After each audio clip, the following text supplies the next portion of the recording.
The cabinet above my grandmother's sewing machine still has the dent in it from where my brother threw a hockey puck when he was 9.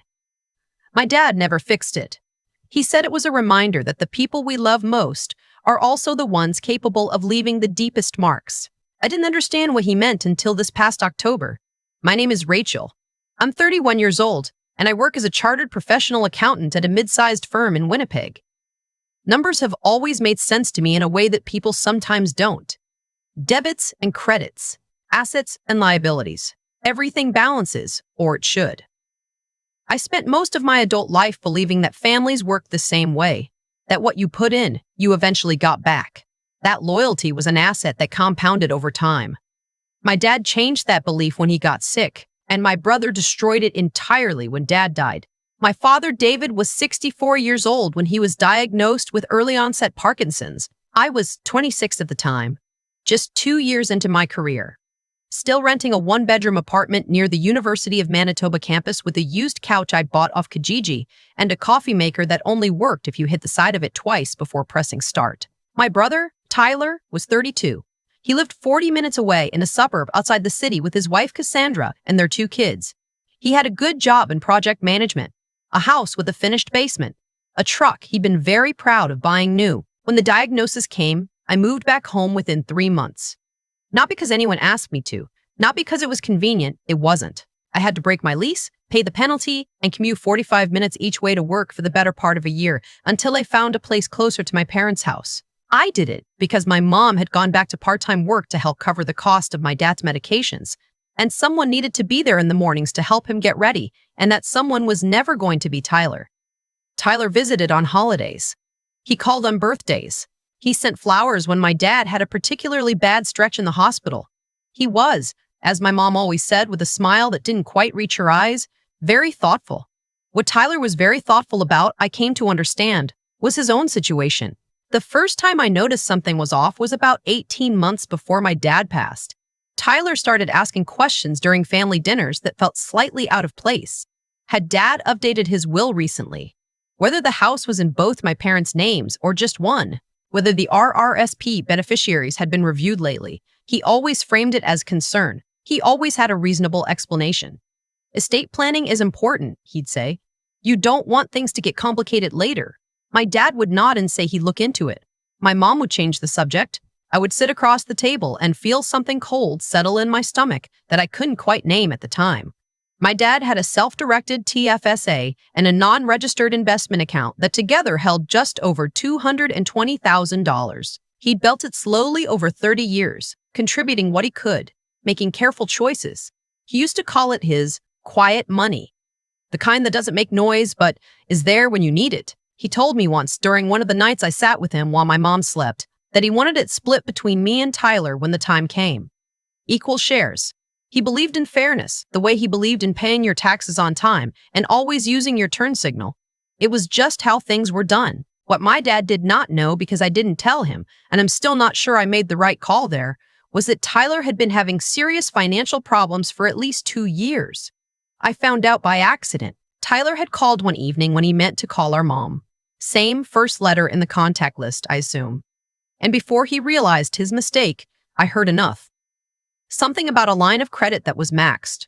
Something about a line of credit that was maxed. Something about Cassandra not knowing how bad it was. Something about needing more time. When he realized you called me, he laughed it off. Said it was nothing, just some cash flow stuff. Didn't want to worry anyone. I told him I hadn't heard anything. But I had. And I remembered. My dad declined faster in the last 6 months than any of us were prepared for. The Parkinson's progressed, and then there were complications. A fall, a hospital stay, a brief and terrible rally that made us all hope more than we should have. I took 3 weeks of family leave from work. I slept in the recliner in my parents' living room more nights than I slept in my own bed. My mom and I learned together how to manage medications, how to talk to palliative care nurses, how to sit in a room with someone you love and just be present without needing to fill the silence. Tyler visited twice in those final 6 months. Once at Christmas, which I understand. His kids were young, and the holidays are complicated with children. Once in February, for a weekend. He brought a lasagna, which was kind, and spent most of Saturday afternoon talking to my dad about the Jets, which my dad genuinely enjoyed. I did not begrudge him that visit. What I noticed, though, was that on Sunday morning, before he left, he sat with my dad alone for almost 40 minutes. I was in the kitchen making coffee. My mom was at church. I didn't think much of it at the time. My dad passed on a Thursday in late March. It was early morning just before 6, the way those things sometimes happen. Quietly, without drama, when the house is still. My mom called me from the next room. I was already awake. I called Tyler from the driveway. He answered on the second ring, which surprised me. He said he was so sorry. He said he'd be there by noon. He said, before we hung up. Did he? Did he say anything in the last few days? About the accounts? I told him I didn't know what he meant. I got off the phone and stood in the driveway in my socks for a long time before I went back inside. Tyler arrived at 12:30. He hugged our mom. He hugged me. He was red-eyed and genuine seeming, and I told myself I was being uncharitable. Grief does strange things to people. Maybe the question on the phone was just anxiety. Maybe I was projecting. We spent the afternoon making calls and arrangements, the funeral home, my dad's siblings out in BC, my mom's sister in Thunder Bay. There was so much to coordinate that I didn't have time to think about much else. Tyler and Cassandra stayed for dinner. After the kids were put to bed in the guest room, the four of us sat at the kitchen table with tea and the kind of exhausted quiet that follows a day like that. Cassandra reached across and held my mom's hand. Tyler talked about a memory from when he and my dad used to go ice fishing on the lake near my grandparents' old property. It was a good memory. I was grateful for it. Before they left, Tyler asked if I had a copy of my dad's most recent account statements. He said he just wanted to make sure he understood the estate for probate purposes. I said I'd look into it in the next few days, and that we should probably talk to a lawyer before touching anything. He agreed, or seemed to. The funeral was on a Monday. My dad had wanted something small, and we honored that. The immediate family, a few of his oldest friends, his brother who flew in from Kelowna. The service was at the church my parents had attended for 20 years. The minister said something about a life lived with integrity that made my mom cry in a way I hadn't seen her cry before. I held her hand and did not let myself fall apart. Because if I fell apart, I was not sure I would be able to put myself back together in time to help with everything that still needed doing. Tyler gave a eulogy. It was good. He talked about the hockey puck and the dent in the cabinet. He talked about my dad teaching him to drive stick shift in an empty parking lot at Polo Park. He talked about how my dad used to fold the newspaper in a very specific way and no one else was ever allowed to open it first. People laughed. My mom laughed. I laughed. I did not know, while Tyler was standing at that podium, that he had already made the transfer. I found out 2 days after the funeral. I had gone to my parents' house to help my mom start sorting through some paperwork, and I found a notification printout from the investment platform my dad used.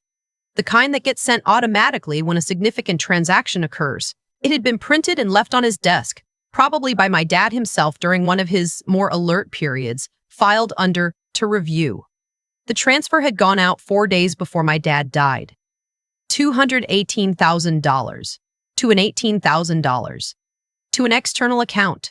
I sat at my father's desk for a long time. Then I called my manager at the firm, told him I needed the rest of the week, and called a lawyer I know through work, an estate litigation specialist I've referred clients to before. Her name is Janet. She picked up on the second ring. I told her everything. The account. The amount. The question Tyler had asked me on the morning our father died. The 40-minute conversation he'd had alone with my dad in February. She listened without interrupting. When I finished, she said, very calmly, "Rachel, you know what this is." I said I thought so. She said, "The question is what your dad was able to consent to, and whether that can be established. Do you have access to any of his medical records from that period?" I did. I had been managing his medical appointments for over a year. I had binders. We worked through it over the next week. The neurologist's notes from February were significant. My dad had been assessed at that appointment, and the documentation reflected meaningful concerns about his cognitive state. He was not incompetent in any global sense, but the assessment noted reduced capacity for complex financial decision-making. The 40-minute conversation with Tyler, I came to understand, had likely been when Tyler had walked my father through authorizing the transfer. What Tyler had not accounted for was that my dad, in one of his careful and quiet ways, had added me as a joint account holder on his non-registered account 14 months earlier. He had done it without telling anyone, including my mom. I found the paperwork in the same binder as the notification printout. He had done it at a branch appointment, with a notarized letter confirming the addition, dated on a day I had driven him to what I thought was a routine bank errand. I don't know if he knew at that point what Tyler might do. I don't know if it was instinct or intention or just his accountant's habit of making sure the right people had access to the right things. I never got to ask him. What I do know is that as a joint account holder, I had full visibility into the account activity, and I had standing. Janet connected me with a financial crime specialist. The transfer had gone to an account in Tyler's name, not a joint account with Cassandra, just his. The platform flagged it as a potentially vulnerable client transaction once we filed the report, and the funds were frozen pending review within 72 hours. I did not tell Tyler any of this. The week after the legal process began, Tyler texted me to ask how the estate administration was going. I said it was taking time, lots of paperwork. He said he understood. He asked, casually, if I'd had a chance to look at the investment accounts yet. I said I'd been focused on the funeral arrangements and supporting Mom. He said, of course, take your time. Then he texted me 3 days later to say that he and Cassandra were going to take a short trip. A reset, he called it. The grief had been really hard on all of them, and they needed a few days away. He said they were going to Vegas for a long weekend, just the two of them, and his mother-in-law was watching the kids. I read that text standing in my kitchen at 7 in the morning with my coffee. I put my phone down on the counter and looked out the window at the street for a moment. Then I picked it up and replied, "That sounds like a good idea. Have a safe trip." The frozen transfer notification had gone out to Tyler 2 days before he sent that text. He would have known the money wasn't accessible. What he apparently decided to do with that information was book a trip to Vegas anyway, on credit, and hope that the situation resolved itself while he was gone. I know this because of what happened when he and Cassandra tried to check in. They had booked a suite at one of the hotels on the Strip. I found this out later from Cassandra, who called me from the lobby, not Tyler. The card they were using for the deposit hold was declined. Then a second card was declined. The front desk told them they could try again once a card was approved, but without a valid hold, they couldn't release the room. Cassandra called me because she didn't know what else to do. She said Tyler had gone outside to sort something out, and she was standing in the lobby with their luggage, not understanding what was happening with their cards. She sounded genuinely confused, which I believe she was. I don't think Cassandra knew the full picture. I think she knew there were money problems, and she had believed Tyler when he said things were being handled. I told her the truth. I told her about the transfer. I told her about my dad's medical assessments. I told her that the funds had been frozen and that there was an active legal review. I told her I was sorry because I was not for what was happening to Tyler, but for what was happening to her and for what her kids were about to go through. She was quiet for a long time. Then she said, "How long have you known?" I told her. She said, "He told me it was a gift, that your dad had wanted to help us." I said I knew he had told her that. She started to cry, and I let her, and I didn't say anything until she was ready to talk again. What followed in the months after that was not clean or satisfying in the way that stories sometimes make these things sound. Tyler hired a lawyer. We went through a formal process of establishing my dad's capacity at the time of the transfer, and the medical documentation was thorough enough that Tyler's position was very difficult to defend. The funds were eventually returned to the estate. Tyler was not criminally charged. The determination was that the capacity question created enough ambiguity that it was treated as a civil matter, not fraud in the criminal sense, though Janet told me that in other circumstances, it could have gone differently. Tyler and Cassandra separated 8 months later. I found that out from my mom, who found out from Tyler's mother-in-law.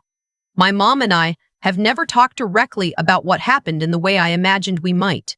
She knows the facts.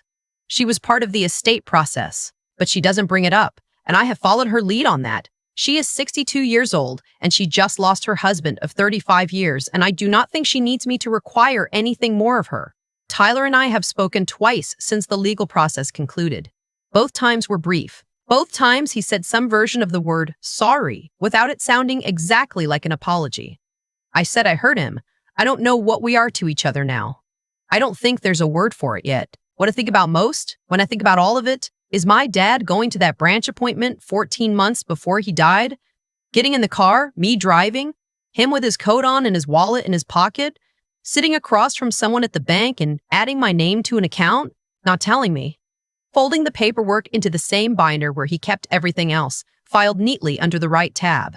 He was not a dramatic person. He didn't make speeches. He fixed things quietly and without announcement, the way he'd fix a squeaky hinge or a drafty window, and then he moved on.